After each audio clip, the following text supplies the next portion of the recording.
இன்றைய பரிசுத்த உபவாச நாளுக்கான ஜெபம். என் நாமத்தின் பரிசுத்தம் எப்படி குலைக்கப்படலாம்? என் மகிமையை நான் வேறொருவருக்கும் கொடேன். ஏசாயா 48ஆம் அதிகாரம் 11ஆம் வசனம். ஆம் பிதாவே, உம்முடைய நாமம் பரிசுத்த குலைச்சலாக்கப்படுகிறது. பலர் தேவன் எனக்கு இதைச் சொன்னார், அப்படிச் சொன்னார், தேவ ஆவியானவர் என்னுள் இறங்கி இருக்கிறார் என்று உமது மகிமையை கெடுத்துக் கொண்டிருக்கின்றனர். வசனத்தை புரட்டி பேசி வீண் வாதத்திற்கு வழிவகுக்கின்றனர்.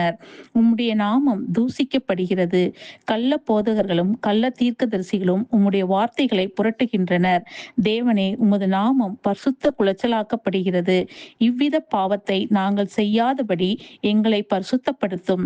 உமது மகிமையை இந்த பரிசுத்த வாரத்தில் மேன்மைப்படுத்த எங்களை பரிசுத்தமாக்கும். ஆமேன்.